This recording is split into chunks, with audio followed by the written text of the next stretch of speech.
সুপ্রিয় দর্শক, আসসালামু আলাইকুম। আপনাদের সবাইকে স্বাগত জানাচ্ছি। এখনকার আলোচনা আপনাদের সঙ্গে আছি আমি সিরাজুল ইসলাম। দর্শক, মধ্যপ্রাচ্যের আসলে নানান ঘটনা ঘটছে।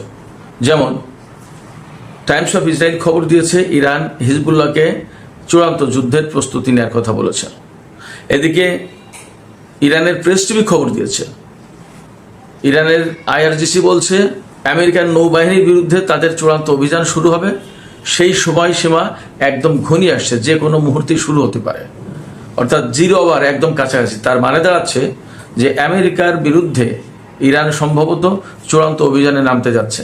এপাশে ইরানের একজন শীর্ষ পর্যায়ের সামরিক কর্মকর্তা জেনারেল জাব্বারি তিনি বলেছেন আমেরিকার বিরুদ্ধে ইরান 10 বছর যুদ্ধ করার জন্য প্রস্তুত রয়েছে। এদিকে গত রাতে ইরান মধ্যপ্রাচ্যের যে সমস্ত ঘাঁটিতে, মার্কিন ঘাঁটিতে হামলা চালিয়েছে, তার ভিতরে খুব গুরুত্বপূর্ণ এবং প্রথমবারের মতো হামলা ছিল সিরিয়ার আল তানফ ঘাঁটিতে। সেখানে বিশেষ অভিযান চালিয়েছে ইরান এবং তাতে আমেরিকার বেশ কয়েকজন শীর্ষ পর্যায়ের সামরিক কর্মকর্তা নিহত হয়েছে। এই অভিযানের কথা কিন্তু অস্বীকার করছে আমেরিকা। আসলে কি ঘটছে? এবার সেই ইয়েমেনের হুতি যোদ্ধারা বলেছে পাকিস্তান যদি সৌদি আরবের পক্ষে যুদ্ধে যোগ দেয় তাহলে তারা পাকিস্তানি জাহাজেও হামলা চালাবে। ওপাশে কুয়েত পাকিস্তানের সাথে নিরাপত্তা চুক্তি করতে যাচ্ছে, যার বিনিময়ে কুয়েত পাকিস্তানকে তেল এবং জ্বালানির সুবিধা দেবে। এপাশে পাকিস্তানের পররাষ্ট্রমন্ত্রী এবং চীনের পররাষ্ট্রমন্ত্রী তারা দুইজন যৌথভাবে ইরান এবং আমেরিকার প্রতি আহ্বান জানিয়েছে যাতে এই দুই দেশ এখনই যুদ্ধ বন্ধ করে এবং কূটনীতির দিকে ফিরে আসে। সুপ্রিয় দর্শক, এইসব বিষয় নিয়ে এখন আমি আপনাদের সামনে বিস্তারিত ব্যাখ্যা, বিশ্লেষণ এবং আরও তথ্য তুলে ধরার চেষ্টা করব। আশা করি আপনারা সবাই শেষ পর্যন্ত সঙ্গে থাকবেন। আর ভিডিও ভালো লাগলে লাইক, কমেন্ট, শেয়ার করুন এবং চ্যানেলটি সাবস্ক্রাইব করে সাথে থাকবেন। দর্শক, চলুন বিস্তারিত আলোচনা করি। সর্বপ্রথমে যে আলোচনাটা করছিলাম সেটি হচ্ছে যে টাইমস অফ ইসরায়েল, ইসরায়েলের ইংরেজি ভাষার একটি গুরুত্বপূর্ণ পত্রিকা, এই পত্রিকা খবর দিচ্ছে ইরান নাকি হিজবুল্লাহ কমান্ডারদেরকে বলেছে যে ইসরায়েলের বিরুদ্ধে বা আমেরিকার বিরুদ্ধে, অর্থাৎ যৌথ যে যুদ্ধ চলছে তার বিরুদ্ধে চূড়ান্ত যুদ্ধের প্রস্তুতি গ্রহণ করতে নির্দেশ দিয়েছে বা আহ্বান জানিয়েছে। এই খবরে বলা হচ্ছে যে চলমান যে যুদ্ধ ফেব্রুয়ারির 28 তারিখ থেকে শুরু হয়েছিল, সেই ব্যাপারে ইরান বা প্রতিরোধ পক্ষ যেটা, অর্থাৎ মধ্যপ্রাচ্যে ইরান সমর্থিত বা ইরানের সমর্থনে যে সমস্ত প্রতিরোধকামী সংগঠন লড়াই করে বা একাত্মতা পোষণ করে, তারা সবাই এতদিন ধৈর্য ধরেছে। এই ধৈর্য ধরার আসলে সময় শেষ হয়ে এসেছে এবং এখন চূড়ান্ত যুদ্ধের প্রস্তুতি নিতে হবে। যে কোনো মুহূর্তে যে কোনো পরিস্থিতি তৈরি হতে পারে, সেই ব্যাপারে যাতে প্রস্তুত থাকে হিজবুল্লাহ, বিশেষ করে যাতে চূড়ান্ত যুদ্ধে তারা সময় মতো এবং যথেষ্ট সক্ষমতার সাথে যোগ দিতে পারে। এখানে আমার একটা বিশেষ পর্যবেক্ষণ আছে, সেটা হচ্ছে যে এই খবর দিচ্ছে Times of Israel. Times of Israel নিশ্চয়ই ইসরায়েলের স্বার্থ রক্ষা করবে, এটা স্বাভাবিক। এবং লেবাননের একটি পত্রিকার বরাত দিয়ে টাইমস অফ ইসরায়েল এই খবর দিয়েছে। বাস্তবতা হচ্ছে যে লেবানন এবং ইসরায়েলের মধ্যে একটা যুদ্ধবিরতি চুক্তি হওয়ার পরে ইদানিং সামগ্রিকভাবে দেখা যাচ্ছে যে একটু দুই পক্ষই যুদ্ধের ব্যাপারটা অনেকটা স্তীমিত করেছে। তবে এটা ঠিক যে নেতানিয়াহু কিন্তু এই অক্টোবর মাসে যে নির্বাচন, সেই নির্বাচনে খুবই খারাপ অবস্থায় তার দল বা নেতানিয়াহু ক্ষমতা আসতে পারবে কিনা এবার সন্দেহ আছে। এবং তাকে সম্ভবত এই যুদ্ধ থেকে শুরু করে অনেক কিছুর জন্য মূল্য দিতে হবে। এবং ইসরায়েলের ভেতরে যে হারিদি গ্রুপটা আছে, একটা রক্ষণশীল একটা গ্রুপ ইহুদিদের, যারা এই ধর্মকর্ম চর্চা করে, কোনো সামরিক বাহিনীতে কাজ করে না, এটা নিয়ে ব্যাপক বিতর্ক আছে।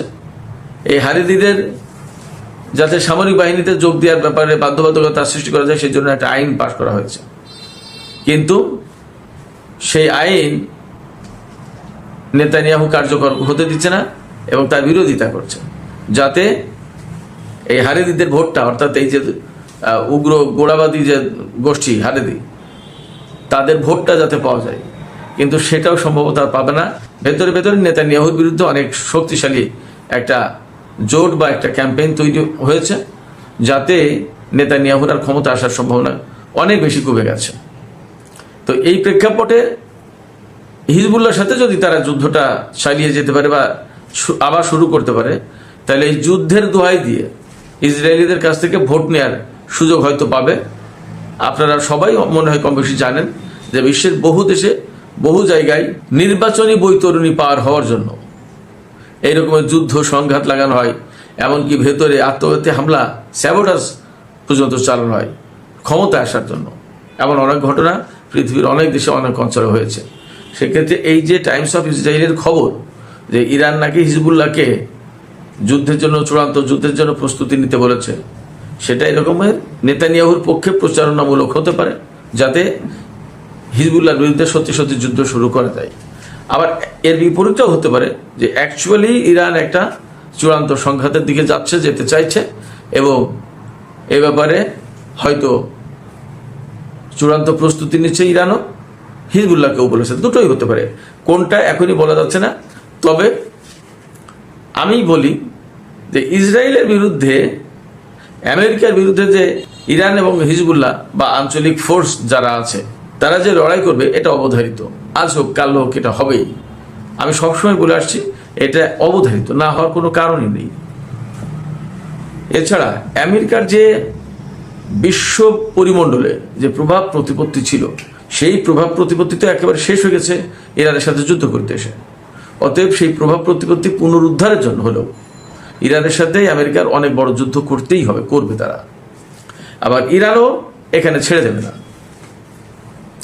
এবং এইরকম একটা চেতনা থেকে, এইরকম একটা অবস্থান থেকেই মনে হয় আইআরজিসির পক্ষ থেকে ঘোষণা দেওয়া হয়েছে এবং এই ঘোষণা ইরানের প্রেস টিভিতে এসেছে। অতএব এইটা আর জল্পনা কল্পনা সামাজিক মাধ্যমের কোনো ব্যাপার না। আইআরজিসির ঘোষণা ইরানের প্রেস টিভিতে আসা মানে রাষ্ট্রীয় সংবাদ মাধ্যমে চলে এসেছে।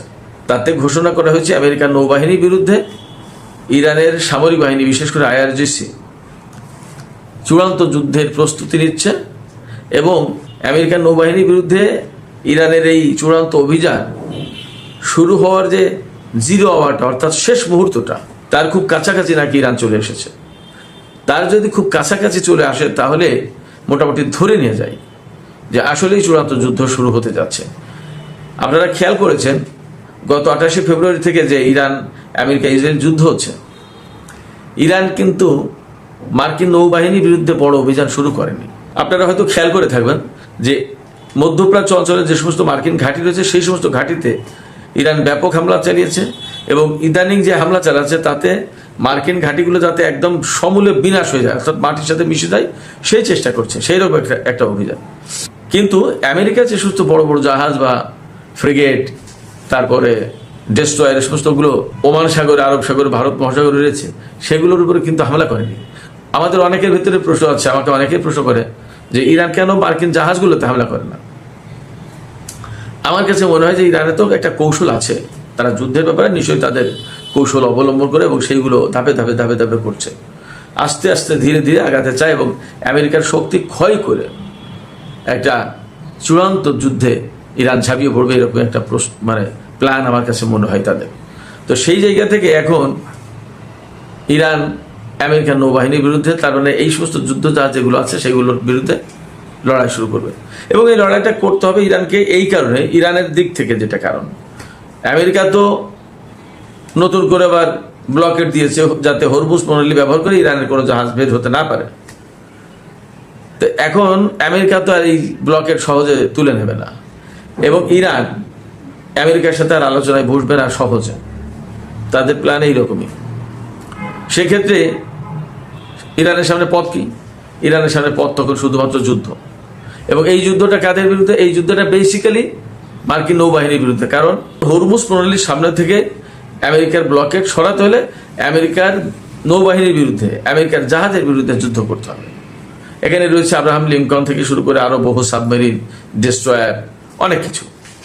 এইগুলোকে ধ্বংস না করতে পারলে ইরান ব্লকেট সরাতে পারবে না। আবার ইরান যখন এগুলোকে ধ্বংস করতে যাচ্ছে, আমেরিকাও তো নিশ্চয়ই তখন ইরানের বিরুদ্ধে বড় রকমের অভিযান চালাবে বা পাল্টা হামলা চালাবে। আমি কয়েকদিন আগে বলেছিলাম যে তাহলে চূড়ান্ত যুদ্ধ কি হরমুজ নিয়েই হবে? আমার কাছে মনে হচ্ছে যে হরমুজ নিয়েই চূড়ান্ত যুদ্ধ হতে যাচ্ছে। এবং এখানে ইরান বেশ কয়েকটি কাজ করেছে, এই রকমের কিছু ফুটেজ সামাজিক যোগাযোগ মাধ্যমে ছড়িয়ে পড়েছে। বিশেষ করে এক্সে কয়েকটা ফুটেজ খুব স্ট্রংলি দেখানো হচ্ছে, খুব বারবার দেখানো হচ্ছে। তার ভিতরে একটা ফুটেজ হচ্ছে মার্কিন বিমানবাহী রণতরী সম্ভবত আব্রাহাম লিঙ্কনের চারপাশে ইরান ক্ষেপণাস্ত্র হামলা চালিয়েছে, কিন্তু এই বিমানবাহী রণতরীর উপরে হামলা চালায়নি। ইরানের পক্ষ থেকে নাকি মেসেজ দেওয়া হয়েছে যে এই জাহাজে যে সমস্ত লোকজন আছে তারা প্রকৃতপক্ষে ইনোসেন্ট, তারা নিষ্পাপ। কারণ যেটা মানে করতে চেয়েছে, কারণ তারা তো হুকুমের গোলাম। আমরা এই ক্ষেপণাস্ত্র চারপাশে মেরে তোমাদেরকে বার্তা দিচ্ছি, হুঁশিয়ারি সংকেত দিচ্ছি যে তোমরা এখান থেকে সরে পড়ো, তা না হলে সব শুদ্ধ সাগরে ডুবতে হবে।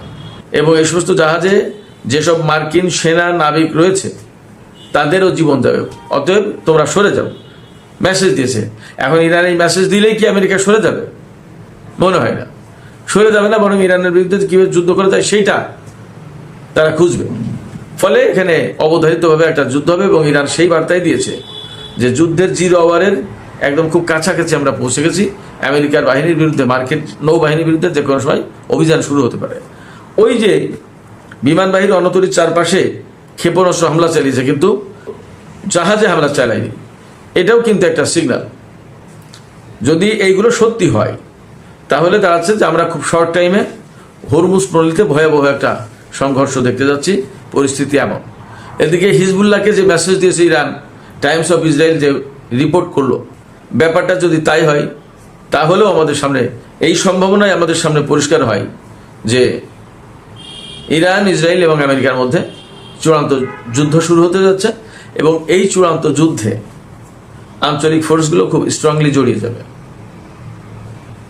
এই আঞ্চলিক ফোর্সগুলো স্ট্রংলি জড়িয়ে যাওয়ার যে মূল মন্ত্র, টাইমস অফ ইসরায়েলে প্রকাশিত যে রিপোর্ট, তাতে বলা হচ্ছে সম্প্রতি ইরানের শহীদ সর্বোচ্চ নেতা আয়াতুল্লাহ আলী খামেনির জানা যায় এই মধ্যপ্রাচ্য অঞ্চলের যত প্রতিরোধকামী সংগঠন আছে তার সমস্ত নেতা এসেছিলেন। জানাজার সময় ইরানে বসে ইরানি সামরিক কর্মকর্তাদের সাথে আঞ্চলিক কমান্ডারদের, প্রতিরোধকামী সংগঠনগুলোর কমান্ডারদের মিটিং হয়েছে এবং সেখানে সিদ্ধান্ত হয়েছে যে চূড়ান্ত যুদ্ধের দিকে যেতে হবে। সেই দিকে হয়তো এগিয়ে যাচ্ছে। দেখা যাক কি অবস্থা দাঁড়ায়। এদিকে পাকিস্তান নিয়ে বেশ কিছু ঘটনা আছে।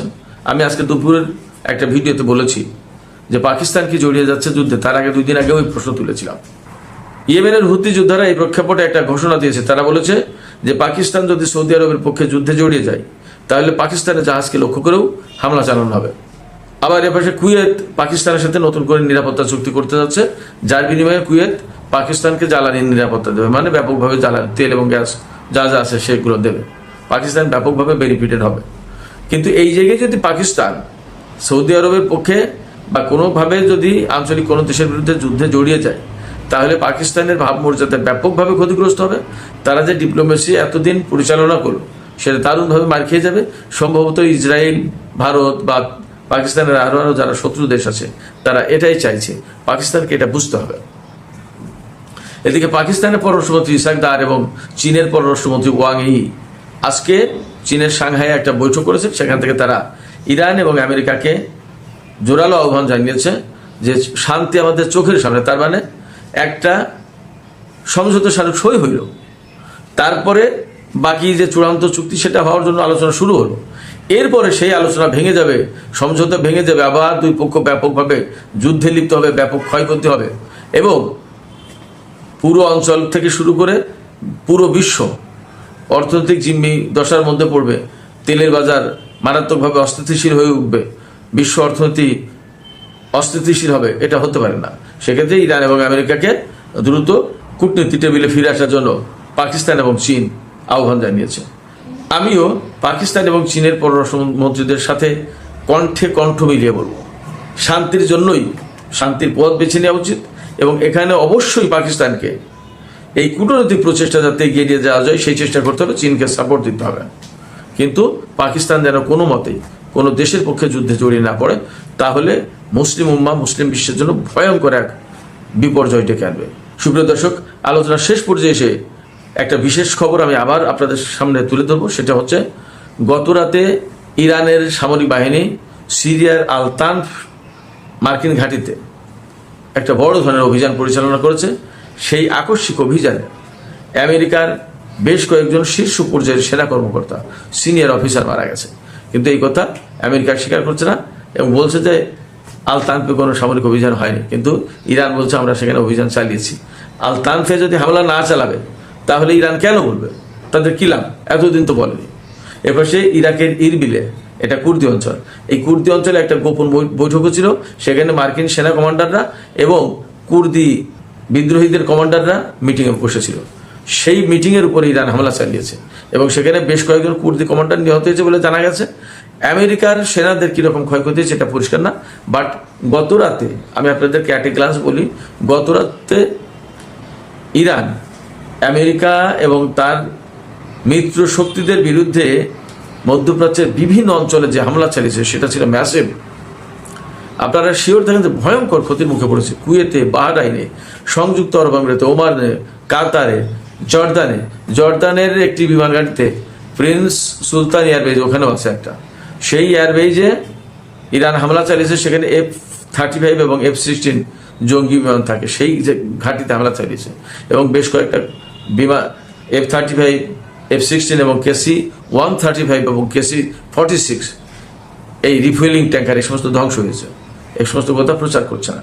তো আমার মনে হয় যে ইরান গত রাতের অভিযানের পর তারা আরও বেশি আত্মবিশ্বাসী হয়ে উঠেছে এবং এই অঞ্চলের radar system, early warning system থেকে শুরু করে যে সমস্ত সিস্টেম ব্যবহার করে আমেরিকা ইরানকে এতদিন যুদ্ধের ভেতর রেখেছিল তার অনেক কিছু ধ্বংস করে দিয়েছে ইরান গত রাতে। এই জায়গা থেকে মনে হচ্ছে যে এখন নৌবাহিনীর দিকে তারা নজর দিয়েছে, নৌবাহিনীর বিরুদ্ধে অভিযান চালাবে। নৌবাহিনীর বিরুদ্ধে যদি অভিযান চালায় তাহলে মনে করেন যে হরমুজ প্রণালী খুলবে কি খুলবে না এই সিদ্ধান্ত এই যুদ্ধের মধ্য দিয়ে হবে। আমরা মনে হচ্ছে একটা ভয়ঙ্কর যুদ্ধের দিকেই এগিয়ে যাচ্ছে। সুপ্রিয় দর্শক, এখনকার আলোচনা এখানে শেষ করতে চাই। আলোচনা শেষের আগে আপনাদের কাছে আমি প্রশ্ন রাখি, আপনারা কি মনে করছেন যে হরমুজ নিয়েই আমেরিকা এবং ইরানের মধ্যে সবচেয়ে বড় সংঘর্ষ হতে যাচ্ছে এবং ইরান কি আসলেই মার্কিন নৌবাহিনীর বিরুদ্ধে অভিযান চালাতে যাচ্ছে? আপনাদের ব্যক্তিগত মতামত কি? আপনাদের মতামত কমেন্টে জানাতে পারেন। আর ভিডিও ভালো লাগলে লাইক কমেন্ট শেয়ার করবেন এবং চ্যানেলটি সাবস্ক্রাইব করে সাথেই থাকবেন। দর্শক, এখনকার আলোচনা এখানে শেষ করছি। আপনারা সবাই অনেক অনেক ভালো থাকুন। আল্লাহ হাফেজ।